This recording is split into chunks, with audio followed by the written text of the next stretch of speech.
13th floor.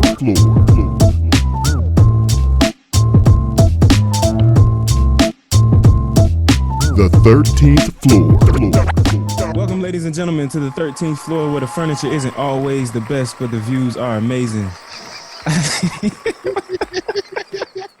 We ain't even getting started yet, man. I am your moderator, P. Jones, and we got Mike D on the podcast. What's so funny, Mike? Good morning. Good morning, everybody. Good morning. It's residual funny. Oh, man. We got our main man, Coach K. What up? What's happening? We got the lovable refresh DJ Barry B. Fresh. What's happening, baby? Back like I never left, always here. Hope y'all ready. It's going to be a great show today. Excited. And our resident alpha man coming out here showing all the true colors. We got Mr. Logistics. BJ, what's going on? Hey, everything's good, baby. Let's go. Yeah, man. You say you just got back in the house, man. It was a long night, huh? Bro, we ain't having that conversation. Let's keep it moving. We gotta stop recording. I gotta get it in, man. I miss you guys, man. It's been a long week, bro. I miss you guys. Glad to be back on the podcast, man. Talk about some things. This new job, man, is kind of crazy, man. It's been hectic, especially balancing all of the pressures at work with everything you got to deal with at home and stuff. So it just feels good to get back on here with my guys, man. Agreed. No doubt. It is amazing how the whole time we were getting ready to start, Asher had nothing to say. He was sitting there quiet, not really touching anything. Now that we have started, Fired up and ready to go. He said, I got to talk to the people. Right. That's all that is. You know exactly what it is. Get him, Asher. No, Asher, don't get him, man. We can't revert to what we was dealing with a year and a half ago, man. He's supposed to be grown. Use your words, man. Use your words. Look like Who you talking to, dude? Hey, I don't run with all of that, player. Just like your daggone daddy, man. But anyway, man, yeah, man, the pressure, man. Starting a new job, trying to learn as much as I can, as fast as I can. The project management scene is just crazy, especially with some of the stuff we got going on. And in them days, man, you go from a comfortable position, working, your regular 8-9 hours or whatever happened at work stays at work. You come home. You can get into your groove here or whatever, handle the kids, handle the wife or whatnot. But now it's like, I'm sorry. Yep. Handle the wife. Yeah. I wasn't gonna touch that one. I was not gonna touch that one. Yep. I just wanted to help you just in case if you wanted to clean that up. It's still early, man. I mean, I got my tea here ready, And it is the first 5 minutes of the podcast, so it came early. It's deeper in it. Oh, rewind. But give the wife what time she is due, and spend the time with the kids, making sure Nia has opportunity to tell us about her day, get through homework and stuff. But you're getting pulled in so many different directions, man. As the father, as the husband, man. It's crazy, and then sometimes you just don't feel like you have outlets. Like I remember at one point during the week, I was just like, "Yo, I got to cut my phone off. Like I don't want to talk to anybody." And I think I was in the gym for like 15 minutes just trying to get a run in, because you just feel like, you got to do everything for everybody else. You feel like I needed that time for myself or whatnot. So, man, yeah, definitely want to get into that, man. Just the pressure of all the roles you tend to take on as a man in your household from child on up. Yeah, and I don't even know if it's just as a man. Like, look, I'm gonna put it out there this week. I think as a black man, that's trying to do everything, be a professional, be a father, be a son, all of those things together. It's just like, when is that pause? When do you get that break? When do you get that time to build back up your energy? It's almost like you're constantly being drained. I think we have a little bit more that we're conscious of on a day-to-day basis than a non-black male that we have to worry about, which we can get into the particulars of that as we go through. But you're absolutely spot on, man, especially when you start moving up in your career, your profession, or in your entrepreneurial endeavors. That pressure becomes just so much more. Everybody on here is dealing with some form of that. So I'll just open it up and let the rest of the guys talk about on it. while I look at Asher over here, who is printing stuff on my printer right now. Yeah, I think it's a constant pressure. I mean, I think, it depends on how your family situation is. You get to break there, or when you're another, like-minded gentleman like this group. I mean, that's kind of when you get to relax, but any other time, you constantly on. I'm not saying like you got to be like it's a different persona, but you constantly are in thought about, how you're being portrayed, the particular stereotypes that can come from your actions, depending on what group you are, depends on what type of language you're using. So you got your professional language, you got your, your verbiage when you're with your boys, but you're out in an atmosphere where it's just 6 black people in a restaurant full of whites. And then you gotta react to the different way when they come up and give you the, hey, you guys seen Black Panther? Oh no. Yes, colonizer. I did see that. It's a certain way that you gotta respond. You're like, all right, I don't want to be an angry black man right now. But you constantly on. You constantly thinking about it. It's not really a time, even when you're driving by yourself. I mean, depending on what community you in the hood, all right, good. I know I can drive, have the music up a little bit, but as soon as you cross them city boundaries and you can get that ticket and look out from the police, you get on point real fast. I think it's like code switching.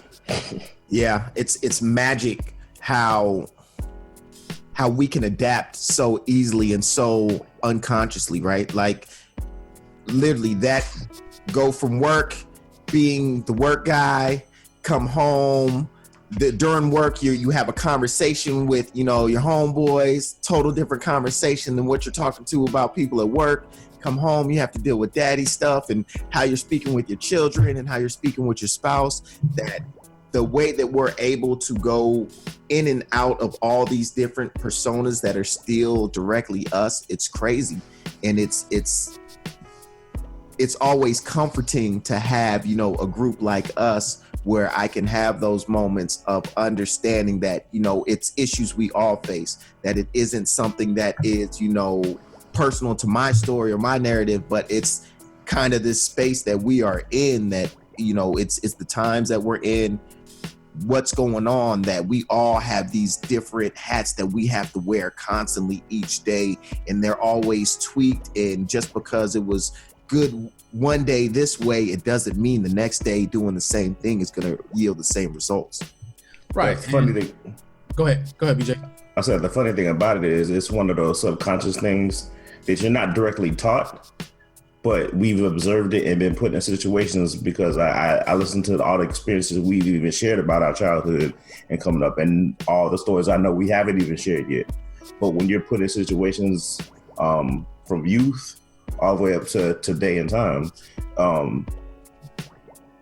the subconscious state you go in, that it's like driving. You don't think, you just drive home nowadays. All right, when you first started driving though, you had to think, watch the speedometer, watch this, watch that, look out for it becomes a habit. So what I use the word code switching, but that's what I was introduced to the term a couple of years ago. Like, you really know that's subconsciously what you do because you're put in a situation. You understand that you're being looked at, you're being evaluated, you're being judged on a different level by your actions, by your words, in every single scenario that you go to. So without even thinking about it, we do it. And it's being that chameleon in every situation that you have to be in. But in order to rise, like Kay was saying, you realize that there are some things that you just have to do it. Some situations that you have to do it in. Yeah, man. Exactly. I mean, I was going to say the same thing. I was going to go back to Fresh's point about adapting. You just have to do it. And I mean, sometimes I think where a lot of the pressure comes from, because I mean, me personally, I always feel like there's always something that I just have to do it. Like, I can't really worry about how it's making me feel at this point in time. It just needs to get done. And then the adapting portion of it, I give you a perfect example with my daughter. I had to really, really adapt how I disciplined her because I saw it manifesting in detrimental ways. There was one time where she did something absolutely ridiculous, and without any caution, warning, or anything, I literally just snatched her up and, whooped her behind, similar to what my mother would do to me in those cases. I noticed that after that point, her interaction with me was completely different. and it wasn't a good thing. Nia is very sensitive as a child. Got scared of you. Exactly. And that's the last thing. I want that respect. I don't want that scaredness. So I had to really walk it back. I had to have several conversations with her because for a period of time, I could just give her a simple direction and it's just tears, like just crying for no reason. And it's not even like I'm yelling or anything. I'm just saying, hey, go pick your clothes up and put them back in your room. Tears out of nowhere. And so that adapting portion, man, like that pressure as a father, like I can't raise my daughter to be scared of me or to be that submissive to any man in any situation. So I really had to walk that back. I think that's one of the most important things parents need to do is you always need to, no matter how small they are, explaining to a child what they did wrong and what you expect of them always is key. Too many, I think all of us grew up in the households where you messed up and you didn't even know that you necessarily messed up. You just know all of a sudden you got a backhand or you was getting a whipping or you on punishment. Shoes come flying, everything. Sorry, mama. Yeah, I don't know what I did. That you're scared. Where you need to speak to your children and let them understand and know. I just went off. Well, I didn't go off on her, but I told my daughter last night, stop going in, getting something from the cabinet or, the last Rice Krispie treat is exactly what it was. And the funny thing is I can remember being a shorty and doing that all the time. You know what I mean? But I went now to have that conversation with her and break in and out in the room. So it's like, oh, let's go. Hey, I need you to stop going in there, taking the last of something and leaving that empty box. That's what I need. Thank you. She looked at me scared at first, kind of startled, like, oh snap, what did I let her know? Oh, okay, yeah, I'm gonna do that. I'm gonna make sure. I'm positive she's not going to do it the next time that she takes something out. It's gonna take a couple of times, but I would prefer to have that conversation than if I just ran in there and punched her in the face or something, or hey, outside America, I did not punch her in the face. I promise. Yeah, America. Like I did that 2 hours ago. She doesn't even remember grabbing the Rice Krispie treat. So if I would have just came in there going off on her, she would have had no clue and would have been about, my dad is an evil SOB as opposed to, okay, you know what? That does make sense. I'm just being lazy. And that's another thing. I always tell her, stop being lazy. You know why you did that? You're lazy. You have to, if you get those points embedded in their head so that they start to hear, just like you hear your parents from back in the day when you're about to do something foolish, you kind of hear them in your head like, oh, don't you do that. And it's the same thing that you try to, in explaining, you owe them that. As your children, you owe them that of explaining and trying to help them better understand and navigate, because a lot of times it's just that they didn't know, or they were just trying to figure out something new or experience something new and had no clue.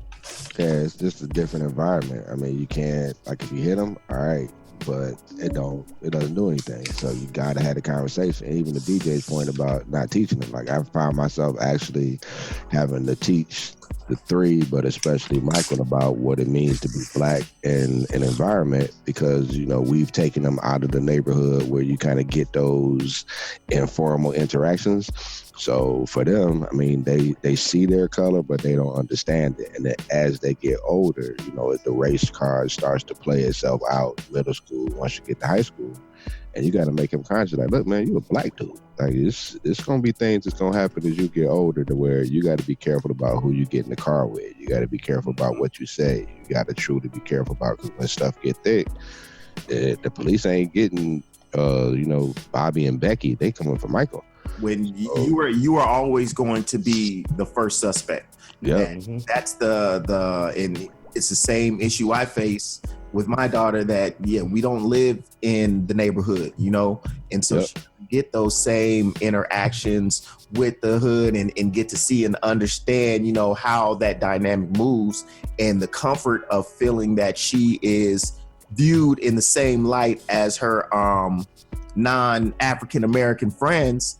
That it's always understand that when the ish hits the fan or there is trouble, you are going to be, regardless, the first person that they assume was the one who headed it. It doesn't matter. So you have to move with a different sort of caution, and you have to always have your eyes open. I always try to make her be aware, like and just, know who's coming in the room. Don't always just be on your phone, just those little things of you need to know what's going on, listen to what your friends say, see how they act with you and really what they do for you, as opposed to just letting them tell you anything they want and all of that good stuff. That it's a complex society that we live in an interesting game that we have to play on a daily. Well, you also got Go ahead, Mike. I say you also got to teach them, what can get you knocked out in the hood. Because you up here, you saying certain words, you go in the wrong neighborhood, say something like, oh, well, they got you. Right, they gonna hit you. Yeah, so that's always on me about, well, you always ask us what this means, what we saying in this song. Like, okay, because you just repeating stuff that you heard in the song. But if you're going into the, down to wherever your cousins live or something like that, you want to start repeating the song, people going to start asking you certain questions. Do you actually know what that means? And, yep. Yeah, my job as a parent to make sure you don't get knocked out, because ain't no conversations in the hood. Making sure they're conscious, make sure they're ready. But I was thinking what Ian just said, that it was even back in around Christmas time, we were out Christmas shopping for like family and everything like that. We went to we happened to be in like some store that sell toys or whatever. And the funny thing about it is, like, my kids, even though they don't pick up their own stuff at the house, like I stay on them, like when we go to the store, they always they see something on the floor, they see something, they want to pick it up and put it on the shelf. So I had to have the conversation with my boys. They're like, look, there was something. So one of the popular toys that was out there then. So, everybody was talking about it, everybody was looking for it, whatever. But there was one that was broke and piece of it was on the floor. Like a piece of it came in a package of like 2 or 3 pieces within it. And one of the things was on the floor. So my boy picked it up.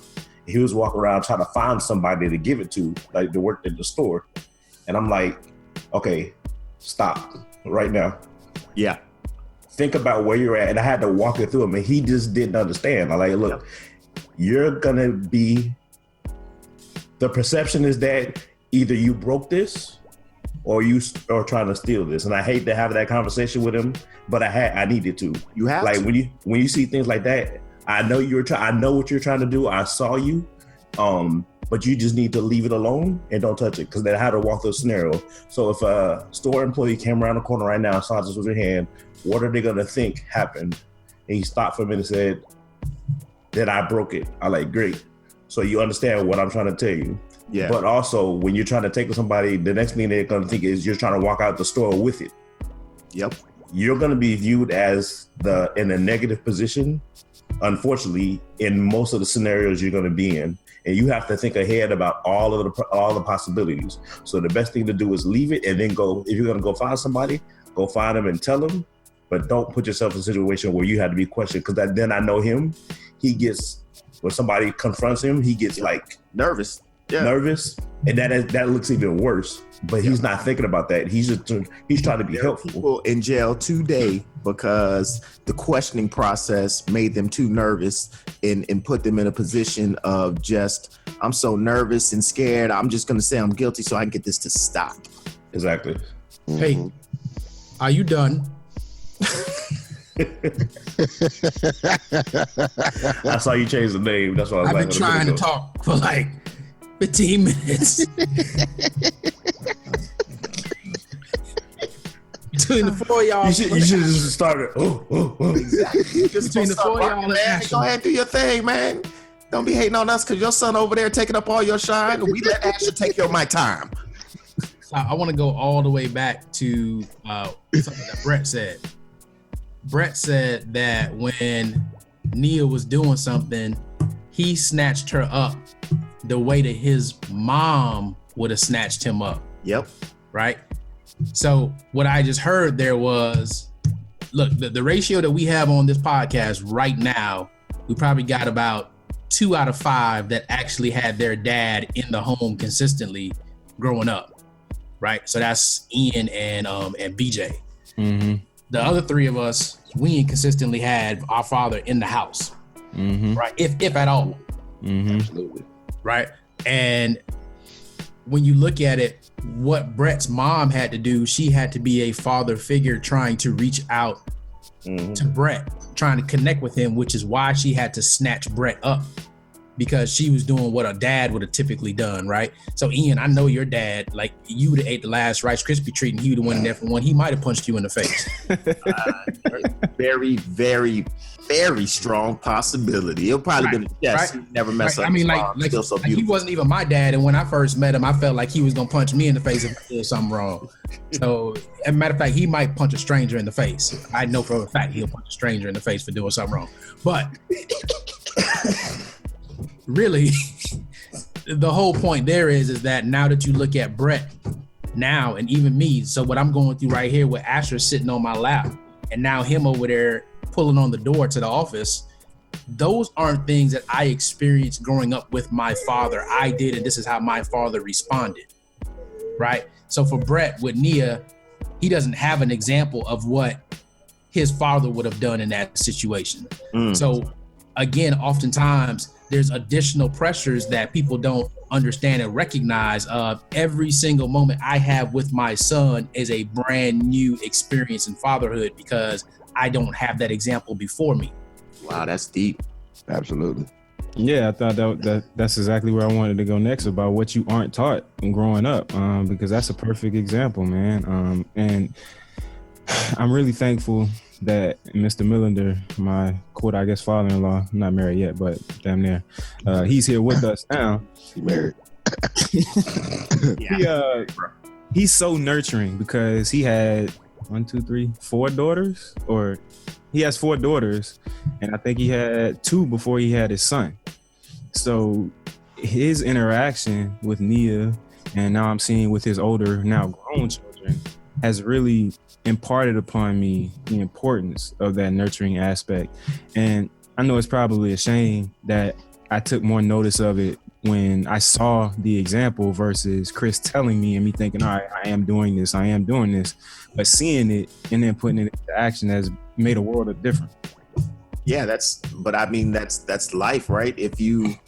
I know me personally, I'm a visual learner. You could give me 1,000 books and I'm a take forever trying to just read them and do all of it. But if I see it, I can literally probably get it figured out in 5 minutes. Like, I'm just that type of person, and the ability to especially see something that you're not used to feeling in a sense or having to execute, to see it in motion, and especially see it in motion from somebody who you already feel like, okay, I know my father-in-law is a good dude, and I know he's a dude's dude, and I know, like, he's the type of dude I'd want to be. So to see him still be able to, get down and have a tea party with, my daughter, like, that's eye-opening, and being able to, it's okay to be soft and to, treat your baby girl like a baby girl, and to want to be a teddy bear, and to, sit there and play with dolls if that's what she's interested in order to build that bond, but also show that there's no limitations to what you can or can't do, and not to feel like there is that box that's around you,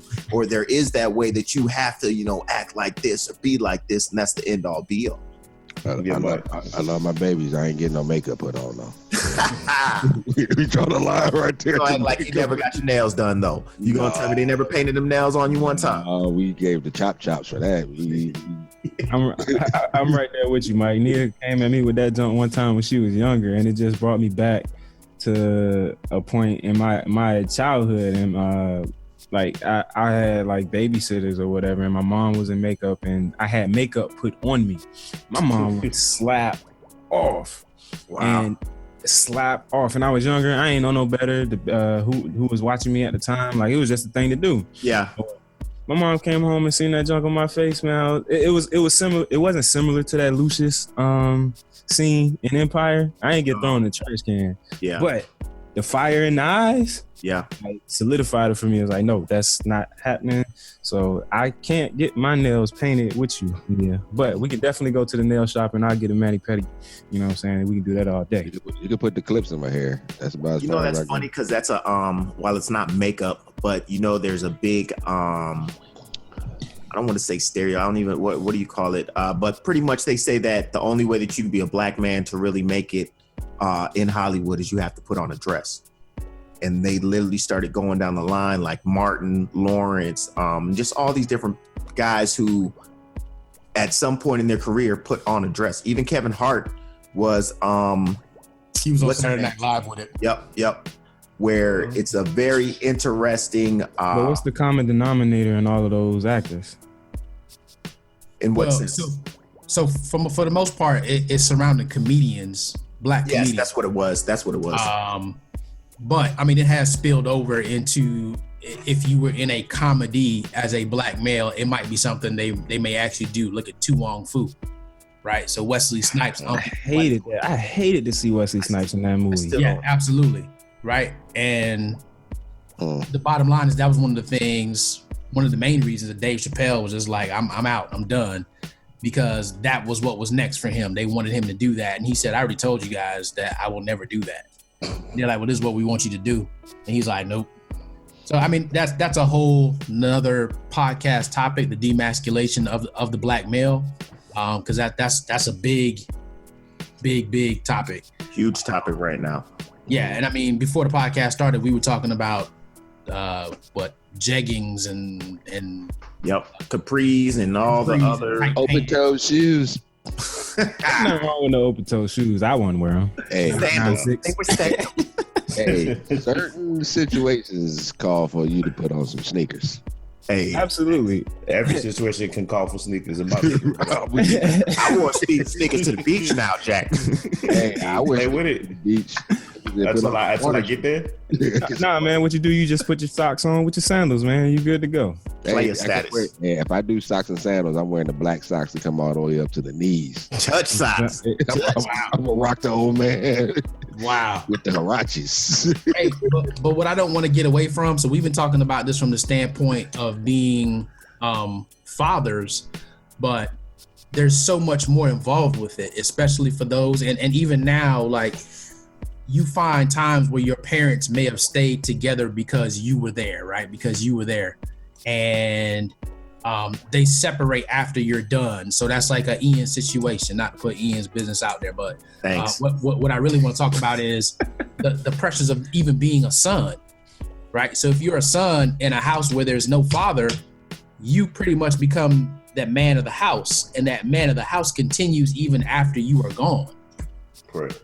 Right. So, and that creates pressures, another set of pressure for you now with your relationship, because your mom may still be depending on you and reaching out to you because you were that man of the house. Well, I will say that pressure extends regardless if it was a single or once your parents split, regardless if your mom is living by herself. That's why I started out with you first and put your business out there. Yeah, thanks, and I did appreciate that, America. But definitely that, even right now, that is a constant conversation of, well, why are you doing this, and why, how come she can't just do that, or why? And this is especially with your lady. Once your lady comes in the picture too, seriously, that's when it hits ahead. Yep. And trying to figure out, I can't, what do you mean? I can't say no to my mama. At the end of the day, and I totally understand what you're saying. And I think it's what she's asking me is just as crazy as you do, but it's my mama. Like, what am I supposed to do? Please tell me. Yeah. So we'll come back to the ladies, I think, to wrap it all up. But to hit on that pressure and what you feel as that man in that situation. Like, I was in that situation when my parents split. I had my father in the house up till I was about maybe 10, I think it was. But when they did split, and almost unbeknownst to us, that pressure extends beyond just me as the older sibling and to be that man of the house. You're supposed to be the example, which I, tried to live up to be. My dad instilled a lot of things such as discipline in me. My mom, didn't play the radio. So, you had a straight and narrow path that you had to walk, if I got outside of that and got caught, you had to deal with the consequences. Scene. But extension beyond just me, my younger brother also feels that pressure because he had me as the example, star athlete in high school, A student or whatever, and he's 4 years behind me. No, he needed his father in the household and just didn't have him. He had father figures, but there's no replacing your actual father, especially when it's just a split. It's not like he was just absent completely, and not knowing how to express that, not having anyone to kind of teach him how to express that, and just being in a situation where I'm just gonna have to learn and do what I do. And watching how my mom handled me versus how she handled him, like there was a certain level of resentment with that situation as well, because I don't think it wasn't, to me, fair at the time. But looking back at it and understanding, like she was the mother and she saw things that she, as a mother, you know your children, and she knew what I needed and she kind of knew what he needed, and he eventually came into his own. But you know, that absence of that male role model is big, it's huge, and it definitely sets up a lot of things that can go left or right for you down the line. You're right. And look, this rabbit hole is so deep, right? Because we talk about the father being absent or being inconsistent, and then that now trickles over into you as a husband or significant other, because you don't have that example once again of what a great relationship is supposed to look like.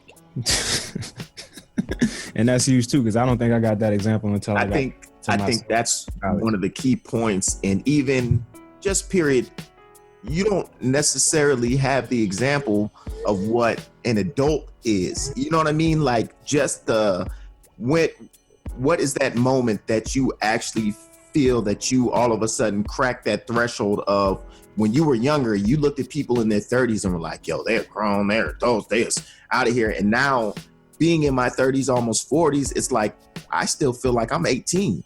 Like I do not feel like I am some older entity and that I am so out of touch with everything.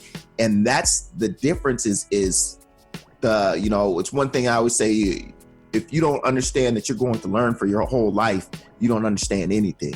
You know what I mean? Like the feeling that you were going to have this just, you know, awe-inspiring moment that all of a sudden now you went from child to adult is false. Like it is a constant learning process. There are things thrown at you that you were always, just when you think that you kind of got it sewed up, all of a sudden you're just like, what? Wait, that was totally out of left field from, but I thought I put the pieces the way, and this was supposed to go, and it just doesn't happen. So I think that's one of the biggest processes, is that understanding that don't think that you were going to somehow lock this situation up. Life is a long lesson. You're not going to figure it out. You're going to continue to make it better and continue to figure out ways in order to make it more progressive. But there are no end all be alls for situations. Like stuff just arises that will throw you off, but it's how you react to them and how you can put yourself back in a place of, you know, good standing, I guess at the end of the day, is really what's important.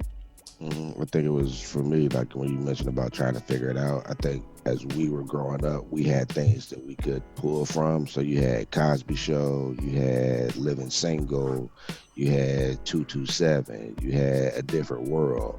So at different parts, you can see how black males interacted with their family. You can see how black males interacted in college. You were able to pick bits and pieces that fit you to shape who you were going to become as a black man. And then you were exposed to different things out. So it really wasn't one single thing. Like you took some from the pastor, you took some from the mosque, you took some from the music, and you kind of shaped yourself. And then you set out like, all right, well, I'm going to try and see how this works. So, you know, in different interactions, in different environments, you know, Wu-Tang Clan may be appropriate, whereas in other environments, you may need to be Cliff Huxtable or Theo Huxtable or Dwayne Wayne.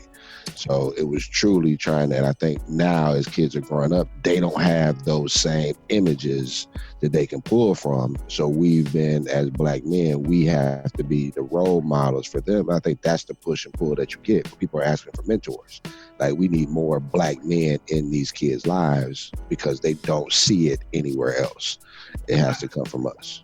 I disagree with you, Mike, to an extent. I think they have way more examples on TV and media than we had when we were growing up.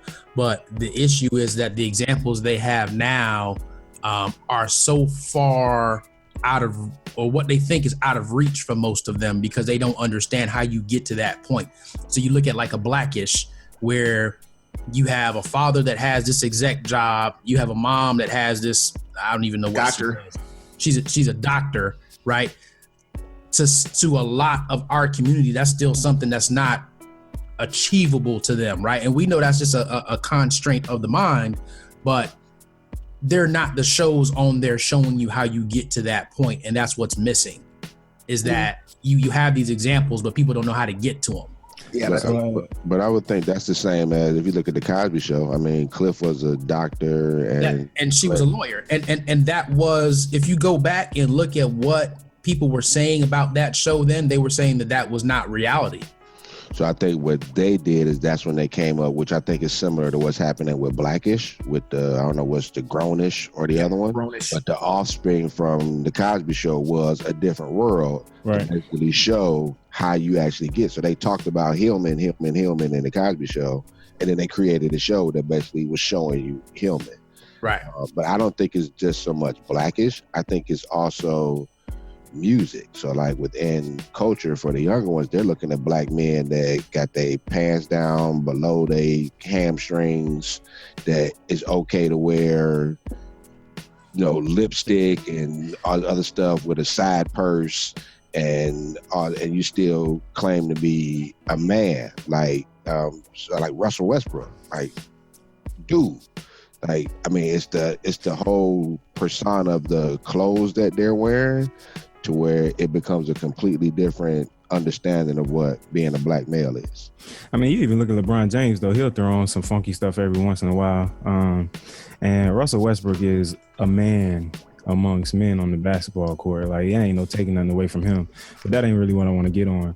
So you mentioned... Yeah, but still, you ain't got to be dressed like... Dwayne Wade does the same thing. Dwayne Wade does the same thing. I'm sorry, the emasculation of the black male is a whole nother podcast. Yeah, but I was going to say, man, go and look at some of them 70s outfits and come back talking. Thank you. With the platform shoes, like, and, man, and bell bottoms. My dad is one of the strongest black males in the world. When I look at all of the bands that Boogie Nights raw with back in the 70s and was like, yo, I want to dress like that. Like, everything. Like, come on, man. Come on. Anyway, like, but what I wanted to get to, and laugh at that, Mike. Taco me, Mike. The gap between the Cosby Show and Blackish. Cosby Show is what, 80s, early 90s? Yeah. Blackish was like 2013, 2014. Yeah. You had Fresh Prince, early 90s. Yep. The music changed in the 90s.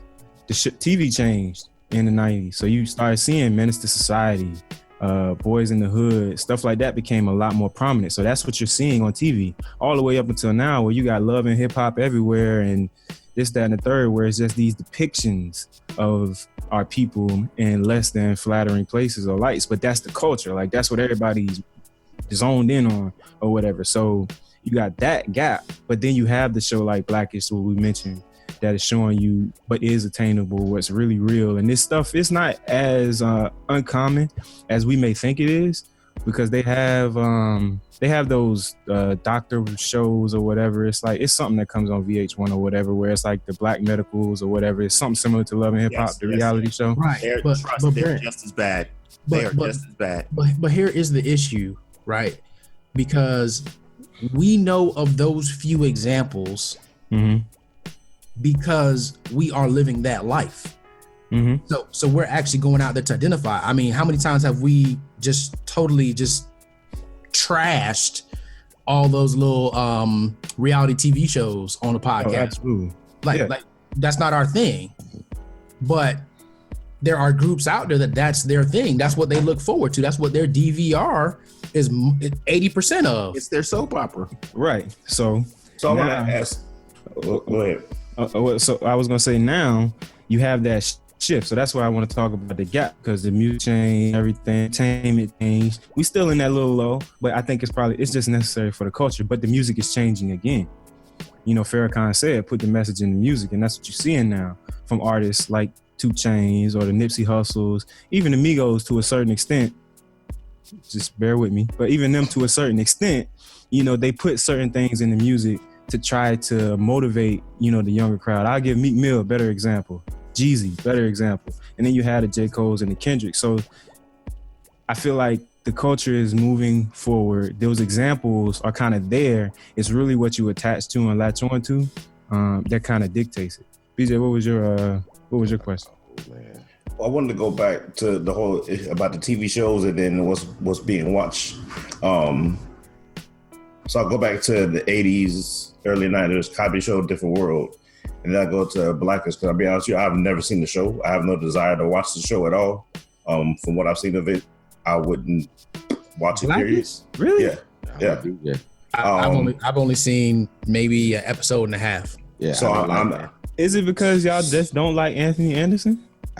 No, the show, Tracy Ellis Ross doesn't do anything for me, first of all. As an actor, I just don't. She is hilarious. We all have different opinions. And like from back in the day, like there's just certain things and certain phenomena that I'm like, yeah, I'm not with it. And I don't sit down and watch TV like that, like sitcoms. It's hard. Anyway, but my point was that I want to go back to the same thing. Go back to him. What Kay said the other week ago. We looked at the statistics for Black Panther. How much of the popularity of Blackish is Black people watching it versus society as a whole watching it?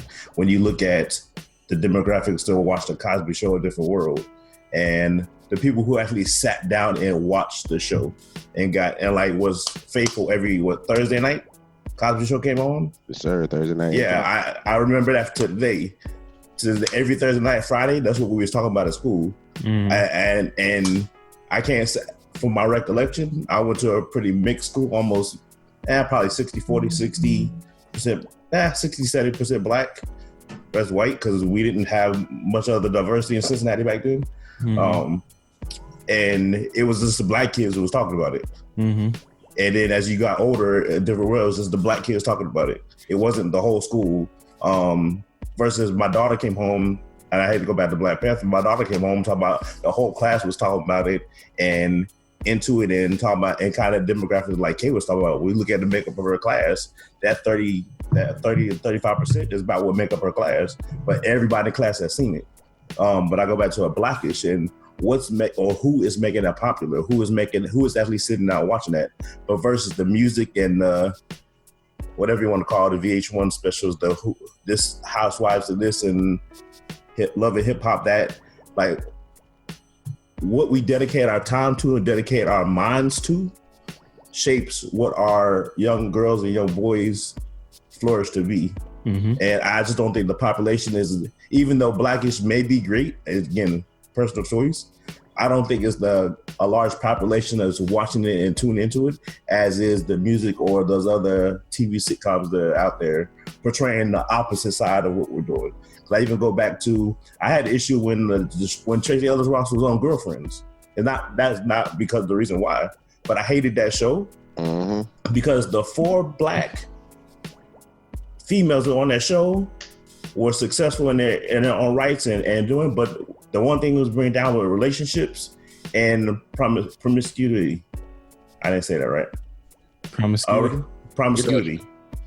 Around, and that was the detriment of their lives. They couldn't just be successful Black women in successful relationships, growing successful families. There always had to be some type of drama or a man bring them down or some other situation bring them down. It couldn't just be flourishing. So, well, listen. So that show, I guarantee you, they could reboot that show right now, and it would be one of the most popular shows on a mainstream network. I believe it. That's the thing. Girlfriends was not on a mainstream network. I can't remember what that came on. I think it was CW. UPN. CW. Something like that, yeah. They could put that out now on ABC or one of those networks, and I guarantee you it'll be one of the most watched shows because that's just that's what it is now. You have so many women that are either single, divorced, separated, whatever, and they're doing so well. Especially with the women's movement now, they're going to get a little boost. And I want to be clear, we're not saying that any of this is a bad thing, but what does it do for the culture overall? And what examples, again, are we setting? And we don't have that track record of working through our problems and our issues. And that's a big thing because we just don't have that example. And I think that gets to the point of what we've been having this conversation about, because we as black men got to understand that. So like as you go out, you had your conversations, but you're trying to figure out, all right, well, what type of exposure does your significant other, do other people, do they have to an image of a black man? So are you a person that religiously watches those type of shows? And I kind of got to understand how you perceive me as a black man. I don't think those shows, like, we got to take it off of shows and music, right? We got to be able to have a forum like this where we feel comfortable sharing with one another. Hey, this is what I have going on. What anybody else experience that? One, we got to normalize it, because for all of us, we think it's just us going through it. That's what I appreciate about this group. We do that constantly. Right. Unless you open up fresh, we can't hear you. And it's a good thing we can't hear you because you'd be cutting me off. So,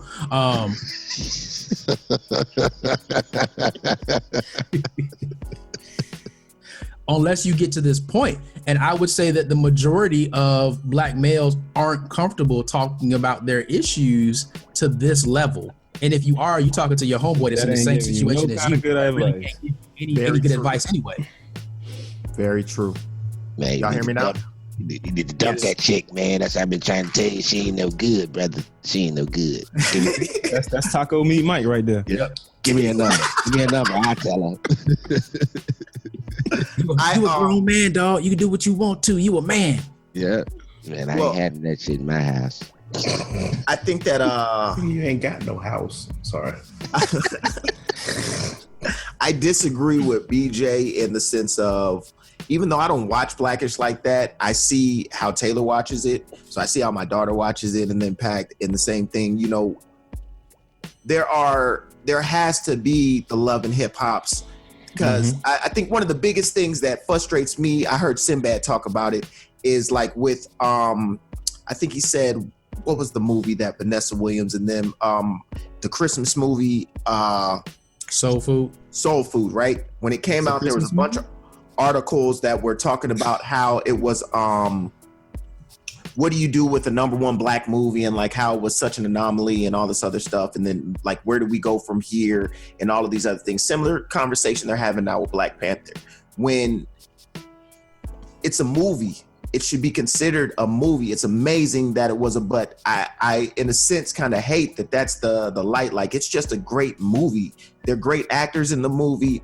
All of that is what it is. But you still have people who need to categorize, like, we need to get to the even playing field of this is TV, this is music, this is like, all parts have to be represented, and there shouldn't be this spotlight so much on trying to the only TV shows we can have that show us in, you know, the most amazing light, and striving to you know, we can't have no type of hip hop or anything because we want to try to push this you know, powerful, uplifting message. No, some of us do mess up. A lot of us talk like this, and you know, go through those similar things, that it needs to be seen, but there needs to be an even playing field, just we've been discussing, of similar to how we do, of the knowing that you are not the only one who goes through those crazy situations. You are not the only one who struggles. Even the people that you see, that you are holding them up on these high pillars of being, you know, these amazing people, they've had a lot of the same similar struggles and issues that you've had, and had to face a lot of the same things that you have, in order to bring that level playing field of understanding how equal we all are. So I don't think we disagree. I just think it just was packaged a little bit different. But in response, you said I understand that. I wholeheartedly agree with everything you just said. The piece I want to bring back up, though, is that we're talking about how we interact with ourselves and around our friends. But also, I got to bring it back to the whole thing about the whole code switching. So when my biggest issue with some of those shows, I guess, is that the mainstream who's not looking like the people that are on the TV, who are not, that's the perception they have of the culture as a whole. So when you go back to the whole code switching thing, when you're at work or you're in an organization, whatever, and that's the perception, you're the anomaly. Oh, BJ doesn't act like that. BJ's the good black guy, or you don't talk like that, or all the things I've seen. Man, we all went to UM. How many folks did you come across? They're like, when you actually had a conversation, they're like, some way, form, and fashion, it was like, oh, I didn't know black people could speak like this. Yep. Or black people could do this. So it goes back to the whole thing. So there's a time and a place, and we understand that, yes, this is a portrayal of everyday life for whoever they're showing on TV, but there's also this side of life too. And that's not understood amongst a lot of the mass outside. So it goes back to the whole having to be able to adapt. That if that's what you watch at your house, that's what you do. That's your prerogative. Because a lot of people nowadays can understand that. Because I used to hate that whole conversation about TV makes people do this and makes people not. To the extent it influenced. But that's exactly what I wanted to say, BJ. Is that Exactly. the life tutorial for our people needs to not be music and TV. 100%. I agree. It doesn't need to be. You can't get your But that's manual. portrayal. You can't get your manual off TV and from music. I agree. And that's a portrayal of what everybody else is particular. So when you're the anomaly in the outside world, or this that brings back to the whole. And I don't want to say, are you true to yourself? But I kind of go back to those first conversations we ever had on this podcast about who you are and what you need to be. Are you really being true to yourself? Or is that code switching just a necessary part to be successful in life in general because of trying to be successful? Yeah, I agree. And that was my point when I was saying about the TV and all that. It wasn't necessarily to those that understand that it's a TV show or it's a movie. But like when Blackish first came on, my first thought was, I don't like Anthony Andrews' character. And they were like, why? Like, because then I got to explain more. So it's like, if I'm a successful dude, then are they expecting me to have like a big old sneaker collection and all that stuff? Because now I got all this money. Like the most conscious dude on the actual Blackish show is the buffoon. So and here, look, here is the issue. For the mainstream majority culture, their TV shows are art imitating life. Mm-hmm. For us, our TV shows are Lead to life imitating. Right. It leads to life imitating art. mm-hmm. Break that down for me, Kay. Break that down for me. Okay, I'll break it down for you. So, in other words, what you're seeing for the I think Ian and I were in the same class where we talked about media and TV, music. So what's for the majority culture is called high culture, right? Because that's what you see the most people doing, the most people, this represents them, right? So whatever movie, TV it is, it represents them. It is based on how they are living life, right? For low culture, it's the opposite. It turns. What you see on TV, social media, it is what we're trying to aspire to. Mm-hmm. Right? So that's the difference. And you got to remember, at the end of the day, we don't own that many production companies. Yeah, we own some now, and we're doing some great things. But at the end of the day, it is controlled what actually makes it to the screen, what actually makes it on the airwaves, what actually gets that play.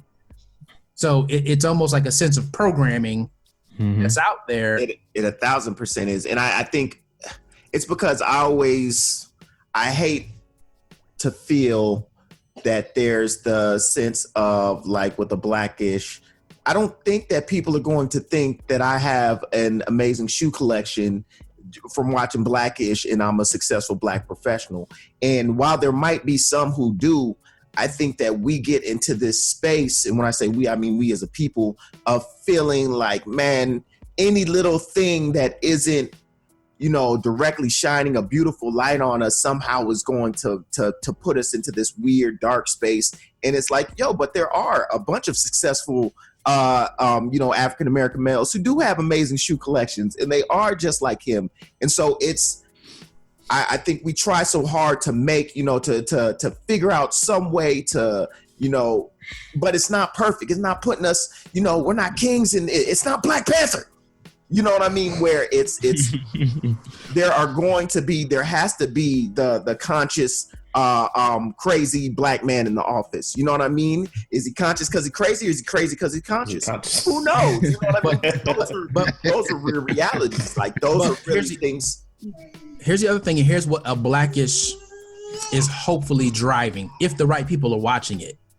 Right now, the conversations that they have around the boardroom table in Blackish, that is a HR nightmare for most places today.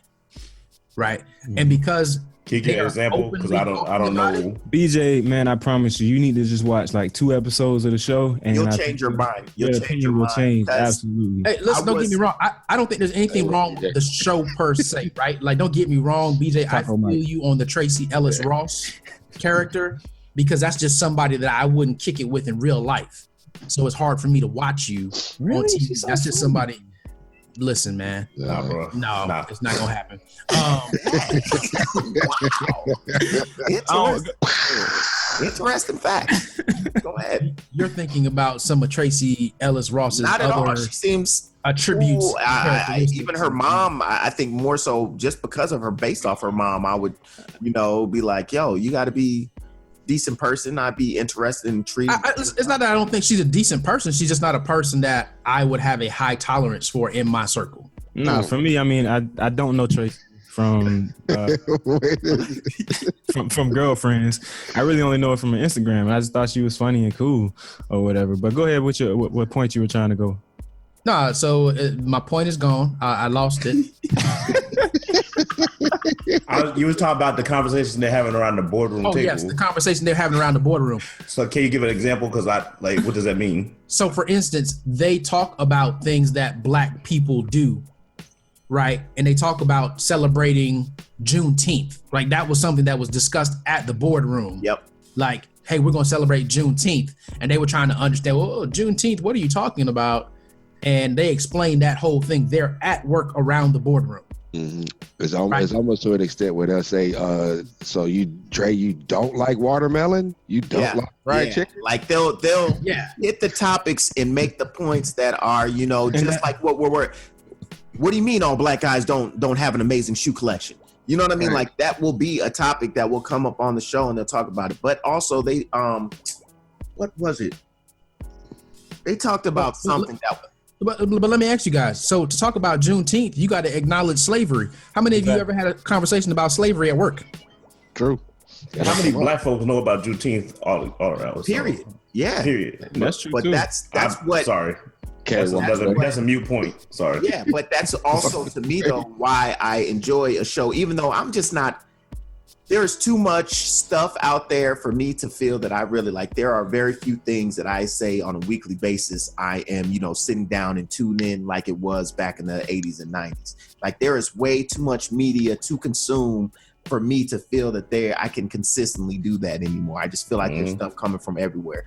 Right. But I will say with shows like Blackish, even with shows like I love and hip hop. I love Cardi B. I don't watch it on a consistent basis. But I still love and respect them showing art. It is turned into soap operas, but I still respect and love seeing, black people doing things. And I don't need it to always be that they are, focused on getting in Congress and about to, try to change the world. I am okay with understanding and seeing the ratchet side of people and understanding and knowing, hey, wow, that person is just like, my cousin or this, that. There are all different shades because it is who we are. And the only way to totally present us, while it is unfair that there are definitely a further leaning on the negative side than the positive side, I still feel that all sides need to be seen. And those are all things that we deal with, right? We all have, those cousins and family members who it's,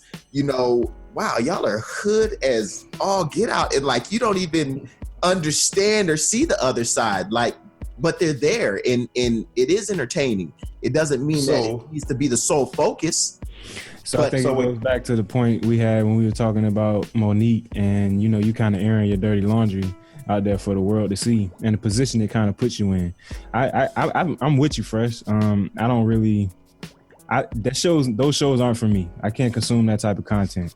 but I get it for its entertainment value, even though I will talk trash about it all day long with anybody who does, watch it. But I get it. But when you think about the imagery that it puts out, and that's the difference between that and a Blackish, where the whole goal of the show is to show how there's a middle ground, like I am the successful Black man, but I do still have elements from my culture where I like to have a banging ass shoe collection. Like I got J's on top of J's. So, and it mixes it really well. And then I know they put a lot of different messages in there. So I think that's the thing with those shows. BJ, I'm sorry I cut you off. Go ahead. I just want to say that to deal with it, I think go back to what Kay mentioned a few minutes ago, that about in our culture, life will then imitate the art. So the question I guess I'm stuck with, and I guess that I deal with when I'm thinking about this is that, so we talk about the mainstream majority culture that art is imitating life because they're in that mindset. Can we say that their perception, because that's their perception, they believe that art is imitating life for us, and that leads to a lot of the negative perceptions? Oh, absolutely. I mean, you said it earlier. Think back to the number of people that we met, of white people that we met, that they said, this is the first time I've seen a Black person. Yeah. Very true. You know what I mean? So for some of them, their only exposure to us is what they see on TV and in videos and the music that they hear. They think that that's the life that we're living. So, and they believe the art is imitating life. Okay. Yeah. Easy. So that's another conversation. Okay. Yeah, that's another conversation. Tune in next week. Yes, tune in next week where the guys. Hey, I guess we got to kind of wrap this up, man. We been running a little long this morning. I wanna go to you, Mike, before we get out of here, man. I know you got to get ready to go and everything, but how about them Browns, baby? Yes, sir. Yes, sir. Yes, sir. And what did they do? I heard that they made. Oh, it was 30 minutes of pure enjoyment. They actually showed that they are now an NFL team, right? In the management office. They not playing high school football. They stole our wide receiver down here. They got rid of their high school athletic director and went and got a real GM. He wasn't even a high school athletic director. Them dudes was like elementary school kickball coach. Youth leagues. Wow. It was bad. So they got Jarvis Landry, they got Tyrod Taylor, and they got a cornerback from the Packers. They got rid of Deshaun Kaiser without touching any picks. They still got all their picks, man. Still got all their picks. And it made sense. It was like, hey, we're not the butt of anyone's jokes for the next 30 minutes. Well, I mean, they had a whole lot of money to work with. They had the most cap room out of any. They've had a whole lot of money to work for the last 5 years. And what makes it even worse, they haven't touched any of the money yet. So it's like you haven't touched the money, you haven't touched the picks, and you got better. Like you can actually look at their roster and say, hey, you may actually win a game. I think they got 6 in them right now with Tyrod Taylor at the quarterback, and they're gonna draft a quarterback to push him and ultimately get him. I guess that rookie to be the starter. So we'll see, man. Hey, listen, winning is a culture. That's all I gotta say. Boy, they got rid of. It's the thing now. The Browns got a decent defense. Yeah, it looks. Like I said before, they ain't get blown out a whole lot last year. It's not. It wasn't that hard. They got our man Duke Johnson out there, man, playing. Duke out there, and somebody else too up there. Njoku. Yeah. Oh yeah. Njoku at the tight end. He's a beast. So I'm looking forward to the NFL when he gets back. All they got to do is pay Duke. They pay Duke. We all good. He should be getting paid this offseason. So nice. Get your money, Duke. Get your money. They got it. Get your money. Get your money. Mr. Crypto Fresh, I'm coming to you for this week's Crypto Biddy, man. What you got for me? Another insanely interesting week in crypto. We had a hack, on one of the largest exchanges, Binance Exchange. But what was interesting about the hack was that the hackers actually got trapped. So there were systems in place within the Binance Exchange to already kind of prepare and be alerted if any type of interesting transactions went on. And so essentially the hackers tried to execute. They were actually on the back end kind of trapped in this endless circle of transactions that never really went through, but it did create a lot of FUD, fear, uncertainty, and doubt within the crypto space that saw the markets go red for quite some time. Today, we are feeling that bounce back, so it's been really awesome. You know, me personally, when the market is red, I try to bring out the shopping bag and put a little more trinkets inside of it.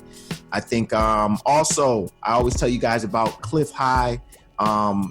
So I finally have a real description of what it is that these reports bring.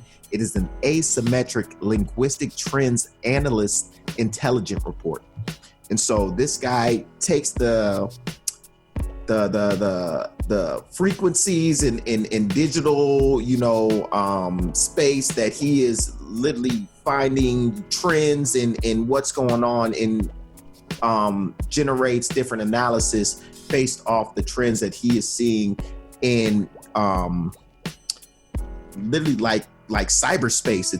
It's wild listening to this guy talk, and it's even wilder reading his report and seeing not just the growth of the crypto space, but it also explains potential trends and what might happen just period in the world, and in political interactions, things based around, finances and all other stories. Again, the guy's name is Cliff High. His report is at halfhuman.com, but he's definitely predicting and projecting some interesting moves within the crypto space. A lot of the ICOs, so the initial coin offerings, a lot of the smaller coins and businesses that are out there are going to begin to, I won't even say begin, they are already starting to get washed away and blacklisted as more regulations and more spotlight is brought into the crypto space. But as it's going along, we're going to see it really weed down to a lot smaller group of the top tier cryptocurrencies and businesses, but the growth is going to be astronomical over the rest of this year. And there's going to be some really interesting things that should happen come summer, not just in crypto, but from what this guy's predicting, like these are going to be some humanity changing things should be happening by the time summer happens, as far as with weather, discoveries. This is totally outside of cryptocurrency. This is just what's supposed to happen over the next 3 to 6 months. So after reading the report again, I'm very excited to see how much of what he says, and he's predicted things like the market crash that just happened at the beginning of the year. He predicted the influx at the end of last year. So there's a lot of key moments that he's been able to bring to light based on his, again, whatever, I'm not fully understanding what is the realm that he travels in or is getting these statistics from, how he truly draws it. But I know there's a lot of attention on it and a lot of opportunity. So as always, I tell you guys, do your own research, but I definitely encourage you, check out the website, cryptowithfresh.com. Check out Cliff High. Get more involved in understanding cryptocurrency past just being a digital dollar, and really see the true investment it is in you and your children's future. Holla at your boy, Crypto Freeze. Get with your boy. Hey, gentlemen, man, it's been a great show. I want to go ahead and wrap this thing up. But before we do that, got to shout out, it's Women's History Month, and I want to end this thing right by giving us or honoring, I guess, a very, very, very influential woman in Black women's history, Sheila Crump Johnson. Anybody already familiar with her? No? All right. So Sheila Johnson was co-founder of CEO of BET. Now, this woman, she's a co-founder of BET, CEO of Salamander Hotels and Resorts. So next time you go on vacation, make sure you check that out. But she's the first African-American woman to attain a net worth of $1 billion. And really? I was reading her background and everything. She's pretty amazing, man. And everything that she achieved as a woman, being married, split with her husband at some point, but everything she's achieved as a woman and success she's seen, she's definitely worth looking into. She's I think she's a partial owner with the Wizards. So next time I go to the game, I'll be looking for her. Let me get them box seats. Hey, I know that's right. I know that's right.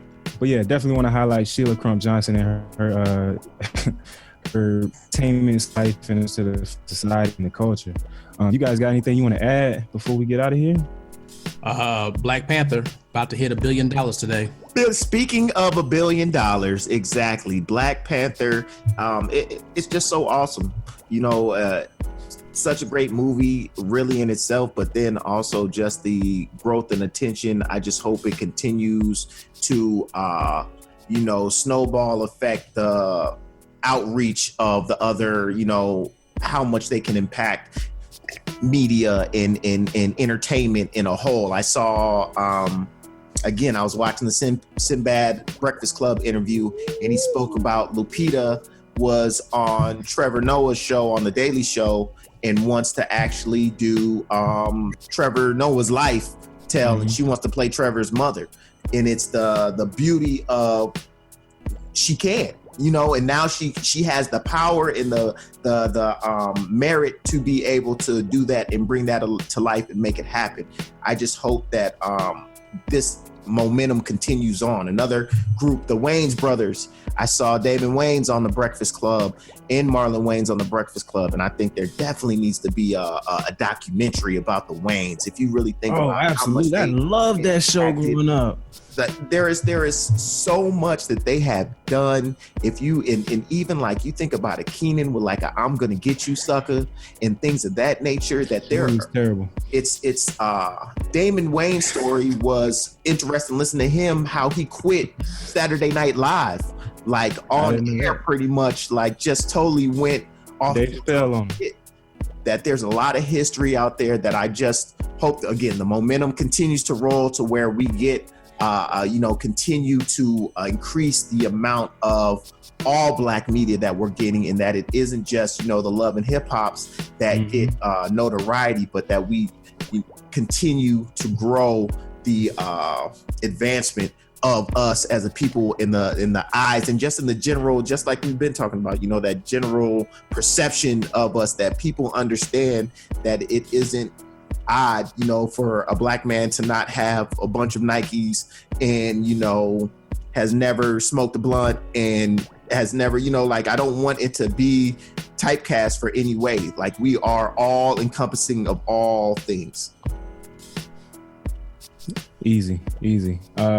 Something else I want to do, man. Definitely want to shout out prayers and condolences to Jay and his family. Just lost a loved one. She's gone on to a better place.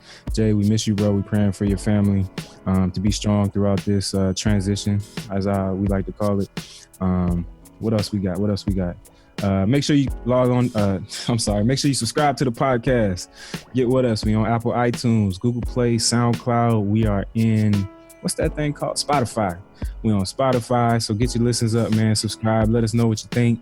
What else we got? That's it. Coach K, you closing this thing out for us? I guess so. What I would challenge our family, especially our Brown family, look, maybe you don't follow me on social media.